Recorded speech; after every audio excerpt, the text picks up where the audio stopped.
Preciosos irmãos, bom dia, e a bondade do Senhor seja renovada sobre os seus corações nessa manhã. Abramos as Escrituras na primeira carta de Paulo aos Tessalonicenses, capítulo 1, para a leitura dos versículos de 2 a 7. 1 Tessalonicenses, capítulo 1, versículos de 2 a 7. Permitam-me destoar ligeiramente da temática natalina e trazer uma reflexão aos nossos corações nessa manhã acerca da nossa identidade em Cristo Jesus. Tanto a nossa identidade pessoal quanto a nossa identidade coletiva enquanto igreja, povo do Senhor. A partir do versículo 2 da primeira carta de Paulo aos Tessalonicenses: damos sempre graças a Deus por todos vós, mencionando-vos em nossas orações e sem cessar recordando-nos diante do nosso Deus e Pai da operosidade da vossa fé, da abnegação do vosso amor e da firmeza da vossa esperança em nosso Senhor Jesus Cristo. Reconhecendo, irmãos, amados de Deus, a vossa eleição, porque o nosso Evangelho não chegou até vós tão somente em palavras, mas sobretudo em poder, no Espírito Santo e em plena convicção, assim como sabeis ter sido o nosso procedimento entre vós e por amor de vós. Com efeito, vos tornastes imitadores nossos e do Senhor, tendo recebido a palavra, posto que em meio de muita tribulação, com a alegria do Espírito Santo, de sorte que vos tornastes o modelo para todos os crentes na Macedônia e na Acaia. De sorte que vos tornastes o modelo para todos os crentes na Macedônia e na Acaia. Paulo está escrevendo para um público grego. Os tessalonicenses eram gregos, de origem grega, de cultura grega, de fala grega. Os gregos, no tempo de Paulo, eles habitavam uma vasta região, maior do que o país hoje chamado Grécia, e aquela região não era organizada em um país unificado como é hoje. Ao norte daquela região estava a província da Macedônia, cuja principal cidade era Tessalônica. Ao sul daquela vasta região estava a província da Acaia, cuja principal cidade era Corinto.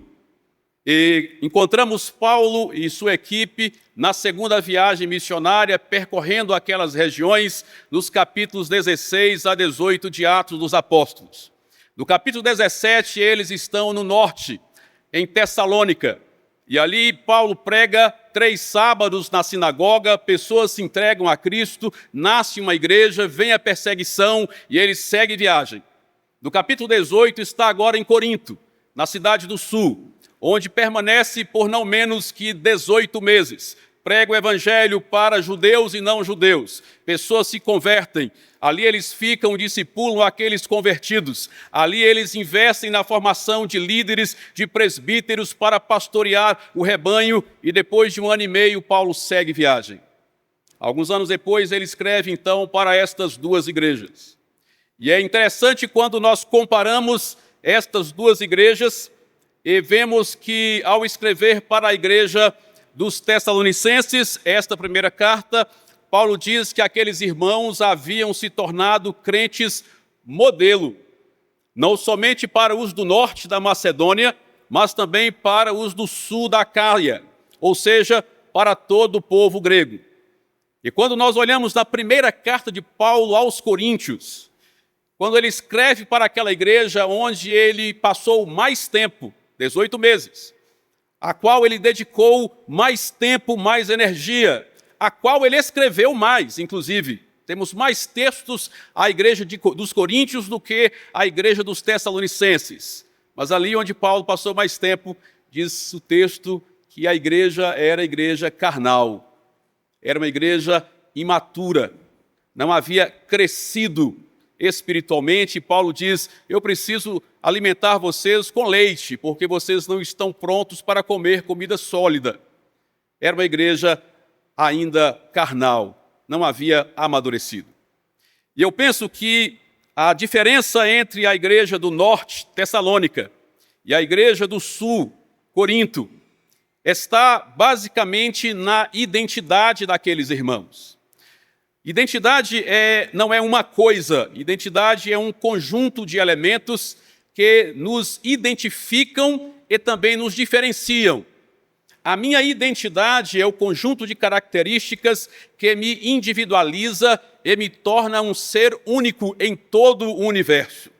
Eu sou totalmente diferente dos entes vivos do mundo, dos animais, de todos os seres vivos, de todas as coisas. E eu sou diferente de todos os seres humanos. Nós temos mais de 8 milhões de pessoas hoje sobre a Terra, a população global. Algumas estatísticas dizem que provavelmente já viveu na Terra algo em torno de 117 milhões de pessoas. E eu consigo ser diferente de todas estas 125 milhões de pessoas que já viveram e que vivem sobre a Terra. O que me torna esse ser único é a minha identidade, o conjunto de características que me identificam com os seres humanos e que me diferenciam de todos os seres humanos. Os estudiosos sobre identidade dizem que esse conjunto de características ele é elaborado nas nossas relações. Uma criança começa a entender quem ela é na relação com seus pais.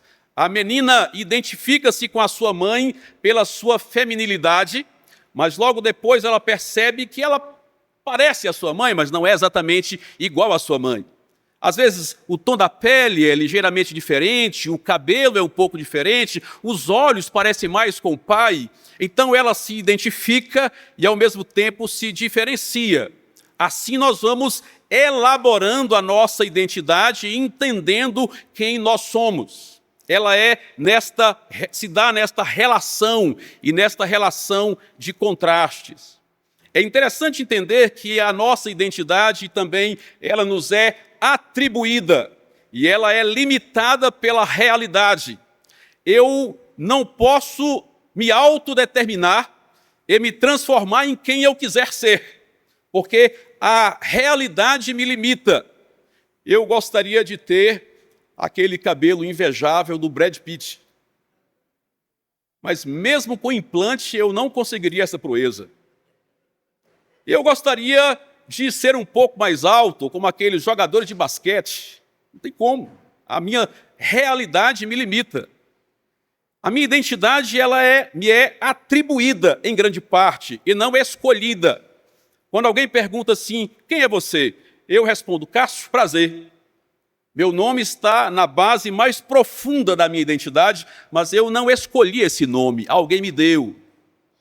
Todo o arcabouço filosófico do nosso tempo e as ideologias militantes da nossa época tentam incutir na cabeça dos nossos adolescentes e jovens que toda pessoa pode se autodeterminar, escolher a sua própria identidade.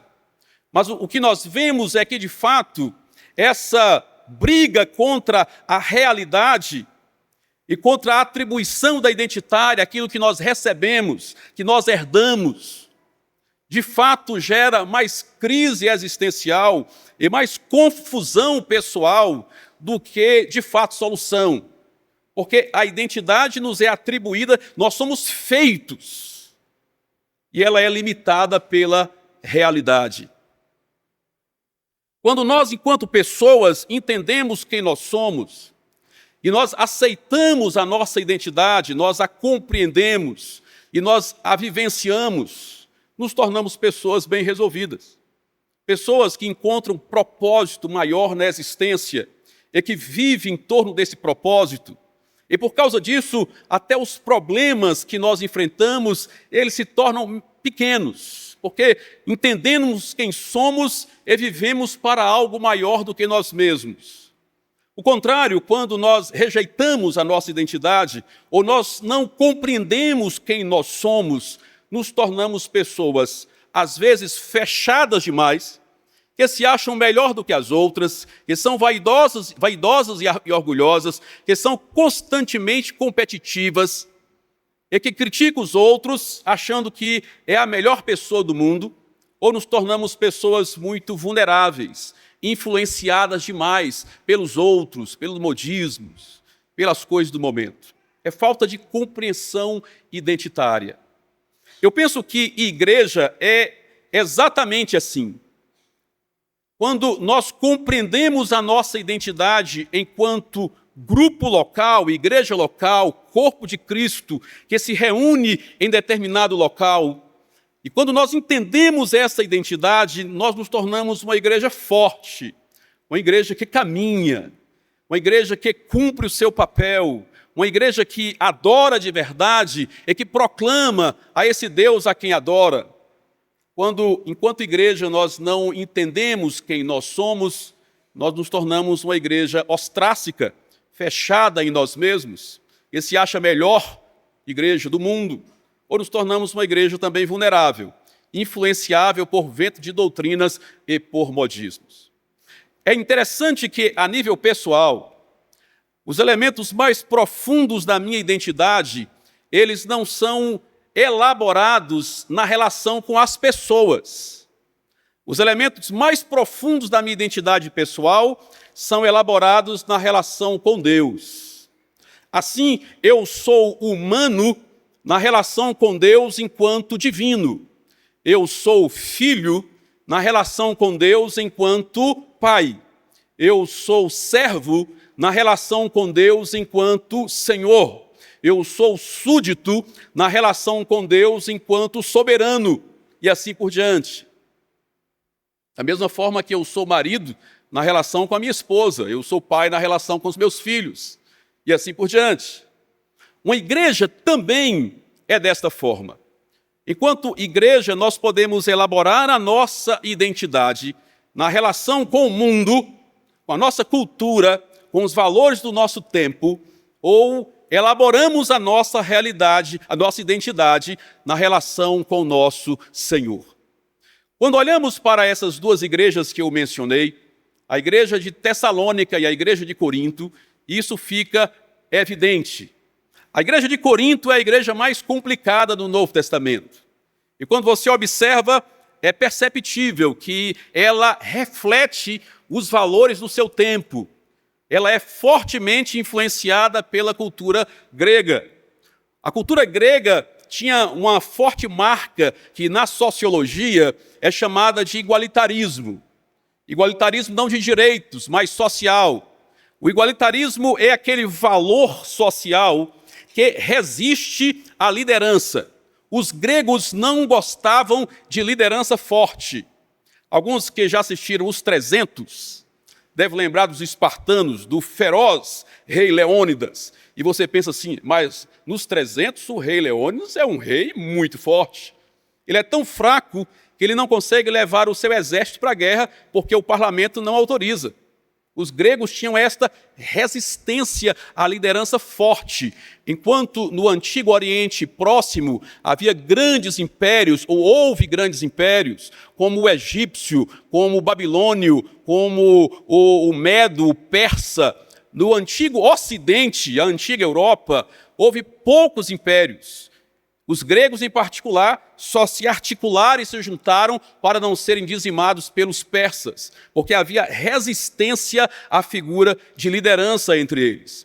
Olhamos para a primeira carta de Paulo aos Coríntios, no capítulo 4, vemos como os irmãos daquela cidade resistiam à liderança até do apóstolo Paulo, que foi usado por Deus no plantio daquela igreja. Os gregos eram marcadamente hedonistas, entregues aos prazeres e aos desejos da vida. Olhamos para a igreja dos Coríntios e vemos ali imoralidade sexual tal, no capítulo 5 da primeira carta, onde há alguém que tem relação com a sua madrasta. Onde Paulo escreve um capítulo 7, para falar sobre casamento, reflexo desta fragilidade moral da cultura grega no meio daquela igreja. Os gregos eram marcadamente idólatras. Os coríntios tinham sérios problemas com festas a ídolos, com comidas sacrificadas a ídolos e assim por diante, como os capítulos 8 e 10 de 1 Coríntios. Os gregos eram marcados por orgias nos seus rituais aos seus muitos deuses. Na igreja dos coríntios havia um problema sério em torno da ceia, que havia se tornado quase uma orgia, onde pessoas saíam dali embriagadas, algumas comiam mais e outras ficavam com fome. Os gregos eram marcadamente místicos, de religiosidade mágica, e vemos na igreja de Corinto como que havia uma confusão em torno dos usos dos dons, e Paulo dedica 3 capítulos para normatizar aquela balbúrdia que acontecia na igreja. Uma igreja frágil, porque era fortemente influenciada pela cultura do seu tempo, pela cultura grega. Quando olhamos, entretanto, para os irmãos de Tessalônica, nós vemos exatamente o contrário. Os crentes tessalonicenses, ao invés de serem influenciados pela cultura do seu tempo, eles impactavam a sua sociedade. E por causa disso, se tornaram crentes modelo, não apenas para os da Macedônia, mas para todos os gregos daquela época. Observe o versículo 3 comigo. Penso que aqui Paulo traz 3 elementos identitários marcantes da igreja dos Tessalonicenses. Quando ele diz, recordando-nos diante do nosso Deus e Pai, da operosidade da vossa fé, da abnegação do vosso amor e da firmeza da vossa esperança em nosso Senhor Jesus Cristo. Os tessalonicenses haviam desenvolvido as chamadas 3 grandes virtudes da vida cristã, as virtudes teologais, a virtude da fé, a virtude do amor e a virtude da esperança. E observe que Paulo qualifica cada uma destas virtudes. Ele diz que aqueles irmãos não apenas tinham fé, mas eles tinham uma fé operosa, recordando-nos da operosidade da vossa fé. Fé operosa é aquela fé que se manifesta. Fé operosa é aquela fé observável. É aquela fé que não fica limitada no meu pensamento ou no meu coração, mas ela influencia tanto o meu ser que ela se manifesta no meu comportamento. Quem tem esta fé operosa não consegue ser crente 007, crente oculto, porque as pessoas percebem a diferença no agir e no reagir, no se relacionar, no se portar.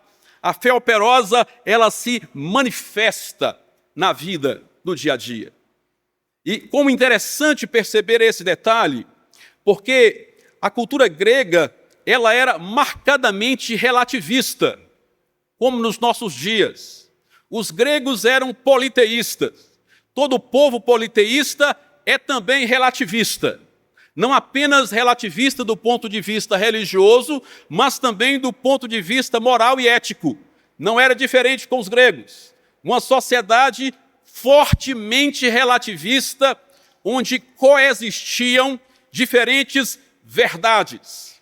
E para esta realidade relativista, os crentes tessalonicenses, eles não se tornaram crentes relativistas, pelo contrário, se tornaram crentes de fé operosa.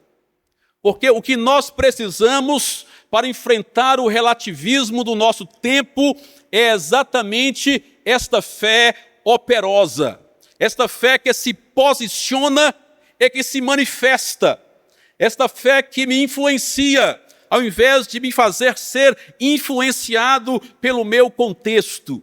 Mais do que nunca, meus irmãos, nós precisamos desenvolver esta fé operosa, porque nós vivemos tempos onde há um forte ataque ao cristianismo de modo geral. Entretanto, nesse ataque, a estratégia do maligno no nosso tempo não é fechar igrejas, é manter igrejas abertas, porém inoperantes. A estratégia do maligno no nosso tempo não é acabar com o cristianismo, é torná-lo irrelevante.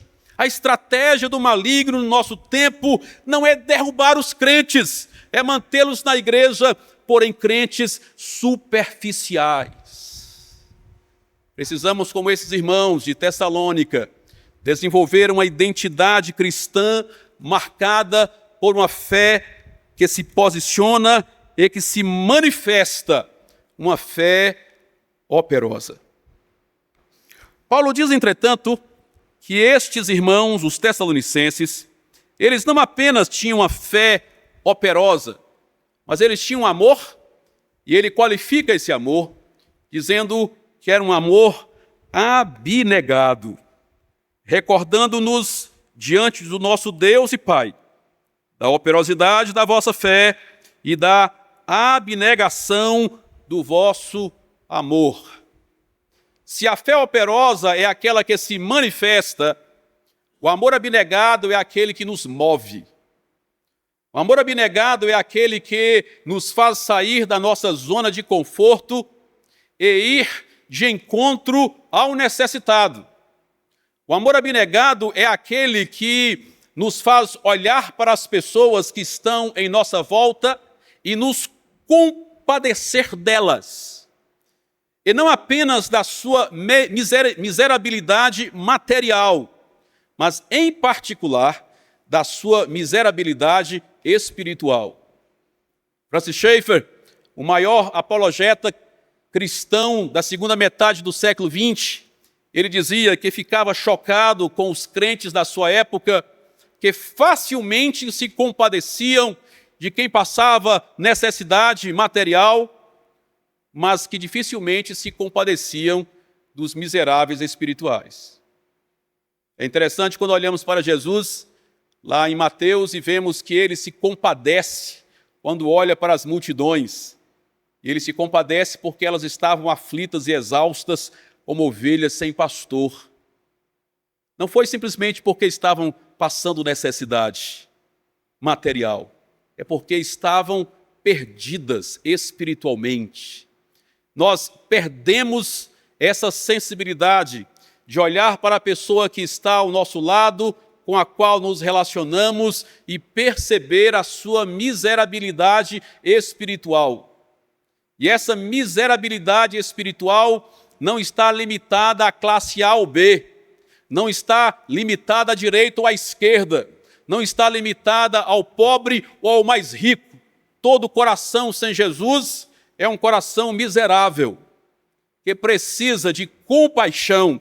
Esse amor abnegado, esse amor que nos move em direção às pessoas necessitadas em qualquer sentido. É um posicionamento antigrego, porque os gregos tinham uma cultura marcadamente individualista. Basta olhar na primeira carta de Paulo aos Coríntios. Paulo diz que ali tem aqueles que dizem, eu sou de Paulo, eu sou de Pedro, eu sou de Apolo, e não os mais humildes, mas os mais orgulhosos diziam, eu sou de Cristo. Individualismo. O individualismo da cultura grega se manifestava na igreja dos coríntios, fazendo com que vivesse ali em grupinhos, em panelinhas, em hábitos rixosos. Mas os crentes de Tessalônica, eles rompem com esse individualismo grego e desenvolvem na sua cultura eclesiástica, comunitária, esse amor abnegado. É o amor de Cristo, que me leva até a me sacrificar pelos outros. Abrir mão, às vezes, de sonhos para servir aos outros e, em particular, servir a Deus. Minha esposa e eu servimos a Deus por 15 anos na floresta amazônica, como o reverendo Roster mencionou. Tivemos o privilégio de conhecê-lo ali. 2010, Roster? 2010, acho que 2010. Privilégio. Desde então, nos tornamos amigos. E dentre muitas outras coisas que nós fizemos ali, o nosso ministério principal foi com um povo específico chamado Yurupidé. Os Yurupidé vivem em várias aldeias em uma região longínqua, nas fronteiras com a Colômbia. Boa parte deles, de fato, vive na Colômbia. E São Gabriel da Cachoeira fica a 2 horas e 10 de avião, de Manaus até ali. Ou 3 dias e 3 noites de barco. Naquela época, nossa opção era barco mesmo. 3 dias e 3 noites, subindo o Rio Negro. E a partir dali nós nos deslocávamos então para as aldeias dos de Rupidé, onde moramos por alguns anos. E a partir de São Gabriel até a aldeia mais próxima era 1 dia e meio de canoa. Aquelas voadeiras de motor de polpa 40 HP. E quando nós estávamos indo para ali, eu ficava me perguntando qual seria o meu maior desafio. E Elisângela e eu somos mineiros do interior de Minas. Lógico que de início eu pensava, será viajar pelos rios. Eu não sabia nadar, até hoje não sei nadar direito. Mas Elisângela tinha hidrofobia. Você consegue imaginar alguém com hidrofobia viajando num barco 3 dias e 3 noites, rio acima? E não é num riozinho, porque o Rio Negro, na sua largura maior, chega a medir 17 quilômetros de margem a margem. Para um mineiro, isso não é um rio. Um mar de água doce. Ora essa. Imagina viajar 1 dia e meio de canoa. O barco é maior, mais protegido. Agora, canoa não. Canoa é você totalmente exposto, se leva, estender a mão, você pega na água. Esse negócio vai ser muito difícil. Sabe de uma coisa? A verdade é que não foi tão difícil assim. Bom, falo por mim nesse caso, né? Para Elisângela, um pouco mais difícil. Mas, enfim, nos acostumamos. Depois de alguns anos, eu subia aquele rio de canoa, lendo livros, lia 3 livros numa viagem daquela, de 1 dia e meio. Dormia na canoa, e assim por diante, a gente se acostuma. Depois que nós chegamos para trabalhar com o povo na aldeia, eu tive a impressão que o meu maior desafio seria a culinária. Porque os indígenas têm uma culinária muito peculiar, e em particular, a sua higiene, digamos assim, é diferente da nossa, bem diferente da nossa. E eu sou aquele cidadão meio chatinho assim com comida, sabe? Que não basta estar gostosa, tem que estar agradável aos olhos também, né? E para nossa alegria, eles têm ali a prática do chibé. Chibé é farinha com água. Põe a farinha artesanal, põe água, deixa encharcar um pouquinho e aí serve, né, para todo mundo. É como o cafezinho do mineiro, é o chibé dos indígenas daquela região. Uma boa acolhida tem o chibé. Toda vez que chegava em alguma aldeia, toda vez que tinha qualquer coisa coletiva na aldeia, tinha que ter chibé. E quando nós chegamos, eles eram bem rudimentares, não tinham documento, não frequentavam a cidade, eram índios de floresta, de fato. Então eles serviam aquele chibé, geralmente numa panela, nem todos tinham panela, ou numa grande cuia no chão. E uma cuia menor para pegar o chibé. Fazia um círculo em torno daquela cuia, e quando a farinha então estava encharcada, a boa notícia, o visitante sempre tinha o privilégio da primeira cuiarada. Essa era a boa notícia. A má notícia é que nunca acabava na primeira rodada. Na segunda rodada, aquela cuia já estava um pouco babada. Aí você pega a cuia e dá uma girada, na sua mente você pensa que tem um cantinho não babado, e você toma. Infelizmente, nunca acaba na segunda rodada, nem na terceira, nem na quarta. Na quarta rodada, meu amigo, não tem cantinho não babado de jeito nenhum. E o detalhe é que, às vezes, o senhorzinho que está do seu lado, aquele ancião da aldeia muito querido, ele é desprovido de dentes.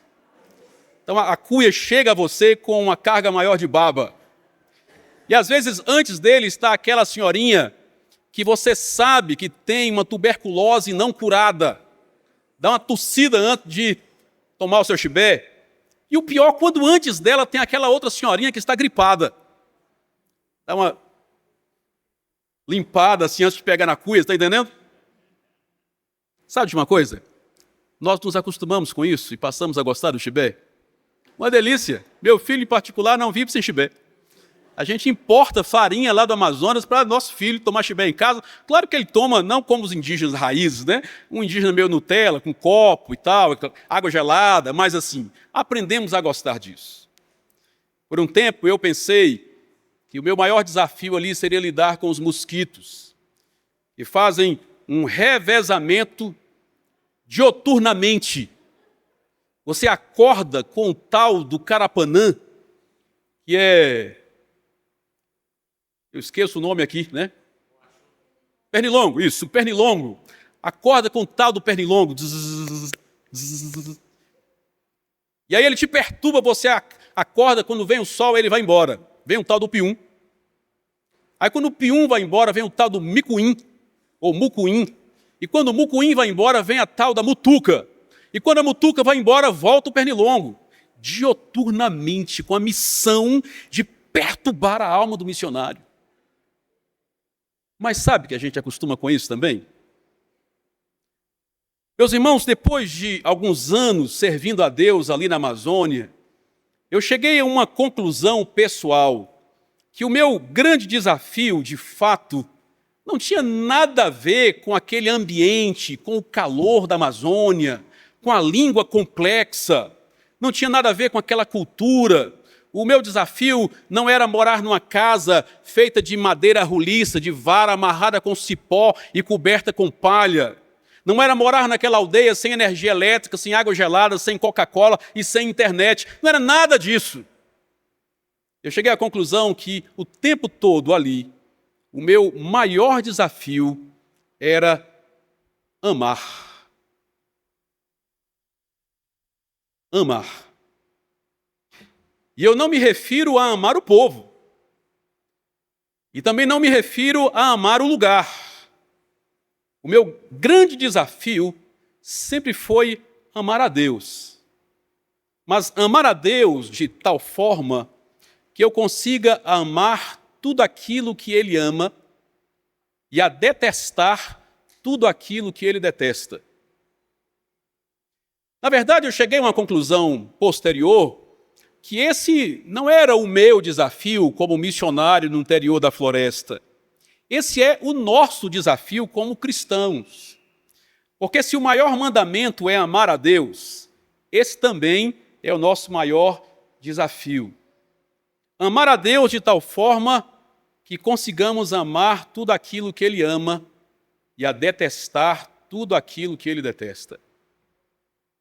Se eu amo a Deus intensamente, eu vou amar os povos perdidos da floresta ou do deserto, da aldeia ou da Europa secularizada. Eu vou amar os perdidos não pelo que eles são ou deixam de ser. Eu vou amá-los porque Deus os ama. E se eu amo a Deus, eu amo tudo aquilo que Deus ama. Eu vou passar a amar o meu vizinho que me perturba, o meu parente que me critica, aquele que se opõe a mim. Eu vou amar as pessoas complexas e difíceis com as quais eu me relaciono, não pelo que elas são, mas pelo fato delas serem amadas por Deus. Se eu amo a Deus, eu amo a tudo que Deus ama. Isso tem a ver com identidade. Identidade elaborada não na relação com os outros em primeira mão, mas a identidade elaborada primeiramente na relação com Deus. A verdade é que quando eu estou impaciente com a minha esposa, no fundo, é o meu amor por Deus que está enfraquecendo. Quando eu estou ríspido com os meus filhos, no fundo, é o meu amor por Deus que está empalidecendo. Isso se manifesta nas relações, porque quando eu amo intensamente a Deus, eu amo a tudo que Deus ama. Eu passo a amar a igreja, não pelo que ela é ou deixa de ser, mas eu passo a amar a igreja porque ela é objeto máximo do amor de Deus a ponto de Cristo ter morrido por ela. Quando eu amo a Deus, eu amo a sua palavra, e eu faço a minha devocional diária, não por ser obrigado ou para desencargo de consciência, mas eu faço a minha devocional diária porque eu amo a Deus. E se eu amo a Deus, eu amo a sua palavra. Eu me envolvo com a missão, não para desencargo da consciência e dizer, eu dei uma oferta para os missionários, mas eu me envolvo com a missão global, porque Deus ama o perdido, e se Deus ama o perdido, eu também vou amar. Da mesma forma que eu passarei a detestar tudo aquilo que Deus detesta. Deus detesta a mentira, eu detestarei a mentira. Deus detesta a vaidade, eu detestarei a vaidade. Deus detesta a corrupção, eu detestarei a corrupção. Deus detesta a hipocrisia, eu detestarei a hipocrisia. Deus detesta a soberba, eu buscarei a humildade. Porque se eu amo a Deus intensamente, eu passo a amar tudo aquilo que Deus ama e a detestar tudo aquilo que Deus detesta. Isso é expressão de um amor abnegado. Abnegado. A igreja dos Tessalonicenses, diz Paulo, era formada por crentes que tinham fé operosa, que tinham amor abnegado, e ele fala de um terceiro elemento, recordando-nos da firmeza da vossa esperança em nosso Senhor Jesus Cristo. Fé operosa, amor abnegado, esperança firme. Isso é um contrassenso para a cultura grega. A cultura grega não era esperançosa, porque a cultura grega era presentista. A cultura presentista é aquela que pouca importância dá para o passado e pouca preocupação tem com o futuro. Sua mente, seus planos, seu esforço está direcionado para o presente, ainda que seja o presente existencial, para a vida presente. Assim era a cultura grega. Escrevendo para os Coríntios, na sua primeira carta, no capítulo 15, versículo 12, Paulo diz, olha, mas tem entre vocês até aqueles que dizem que não existe ressurreição. Olha a ideia, o crente que crê em Jesus ressurreto diz, não existe ressurreição. Porque havia naquela cultura grega, de fato na filosofia grega, uma forte influência de um filósofo chamado Epicuro. Epicuro, ele não cria na imortalidade da alma. Epicuro não cria nem na existência dos deuses, de fato. Ele dizia que a vida encerra com a morte. Por isso, comamos e bebamos, porque amanhã morreremos. Era como os saduceus entre os judeus. E era como grande parte dos filósofos do nosso tempo, que diz assim, você tem que viver a vida de maneira intensa. Aproveite a vida, porque passa rapidamente, como se depois da morte não existisse mais nada. Eles eram presentistas, talvez os precursores do presentismo do nosso tempo. Os grandes estudiosos do nosso tempo, todos eles são unânimes. Quem usa essa expressão presentista é um sociólogo chamado Gilles Lipovetsky. Os estudiosos do pós-modernismo, todos eles concordam em que a sociedade do nosso tempo é fortemente marcada pelo foco no tempo presente. Por isso, pós-modernismo, a ideia de tentar o que nunca conseguiu, romper com o passado. Nenhuma preocupação no futuro, vivamos agora, comamos e bebamos, porque amanhã morreremos. Uma das consequências mais terríveis dessa cultura presentista é o fato de que ela mina a nossa esperança. E tem uma psiquiatra italiana chamada Maria Teresa Ferla, ela diz que quanto menos esperançosos nós somos, mais vulneráveis aos adoecimentos emocionais nos tornamos. Ela esteve alguns anos atrás dando umas palestras na Universidade Federal de Minas Gerais. Quando eu li o seu texto, eu pensei, ela é uma profetisa. Está falando do nosso tempo. Esse boom de adoecimentos psíquicos e emocionais do nosso tempo, em grande parte, é resultado de falta de esperança. Um dos indicadores mais evidentes dessa perda de esperança do nosso tempo é o aumento vertiginoso do percentual de suicídio. O Brasil esteve outrora no 34º lugar no ranking mundial de países com mais índice de suicídio. Agora nós estamos no 8º lugar. Somos o 8º país com maior percentual de suicídio do mundo. onde nós servimos São Gabriel da Cachoeira, é o município campeão nacional em índice percentual de suicídio. Rio Grande do Sul é o estado campeão do Brasil. Inclusive, com tanto conforto e tanta estabilidade econômica, mas o maior índice de suicídio do nosso Brasil. Estive ano passado na Nova Zelândia, uma ilha perdida no Pacífico, uma coisa estrondosamente linda, parece um pedaço esquecido do Éden. A beleza exuberante da natureza, uma ilha com 5 milhões de pessoas, onde não tem animais peçonhentos. Falei, gente, não é possível, o Éden, um pedacinho do Éden isso aqui. O maior índice percentual de suicídio entre adolescentes do mundo está lá.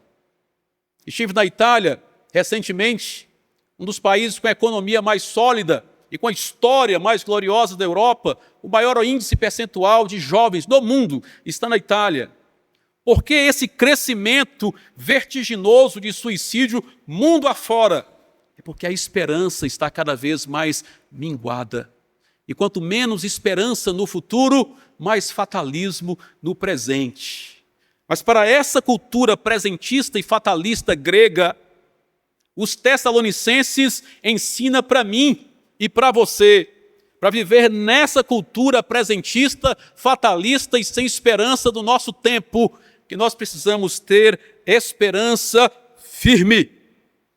E a nossa esperança firme não pode estar no próximo presidente da República, não pode estar no legislativo, no judiciário. A nossa esperança não pode estar no mercado, no dinheiro, na prosperidade. A nossa esperança tem que estar no nosso Senhor Jesus Cristo. Aleluia. Esperança, na teologia de Paulo, é a firme certeza de que Cristo estará conosco no nosso amanhã. Portanto, quando nós temos essa esperança firme, não importa como será amanhã. Não importa se amanhã eu estarei com saúde ou enfermo. Não importa se amanhã eu estarei com dinheiro ou sem dinheiro, empregado ou desempregado, tendo lucro ou prejuízo. Não importa. Simplesmente não importa. Basta saber que Cristo estará comigo no meu amanhã. E isso é suficiente para apaziguar a minha alma no tempo presente. Talvez você esteja ouvindo essa mensagem dizendo, realmente é uma mensagem muito difícil, porque a minha fé é uma fé muito fraca, o meu amor é um amor muito pálido, e a minha esperança está naufragando. Eu tenho uma boa notícia para você, uma boa notícia. A palavra fala que o amor é dom do Senhor. A palavra fala que a fé também é dom do Senhor. Salvação pela graça por meio da fé, isso não vem de vós, é dom de Deus. E a esperança também é fruto do Espírito. Portanto, se o seu amor está fraco, a sua fé está naufragando e a sua esperança está pálida, você pode confessar a sua fraqueza e pedir ao Senhor para aumentar a sua fé, revigorar o seu amor e fortalecer a sua esperança. Lá em Marcos capítulo 9, tem um episódio muito particular de um homem que leva o seu filho até Jesus e diz, mestre, meu filho tem problemas de crises, se o senhor puder, por favor, o cure. E o Senhor Jesus olha para ele e diz assim, se eu puder, eu posso todas as coisas, basta crer. E aquele homem responde para Jesus, eu creio, mas ajuda-me na minha pequena fé. Eu creio, mas a minha fé é pequena. Talvez nessa manhã possamos fazer essa mesma oração de confissão. Senhor, eu te amo, mas o meu amor é muito fraco. Eu creio, mas não o suficiente. Eu tenho esperança, mas não muito firme. Ajuda-me. Sabe o que vai acontecer?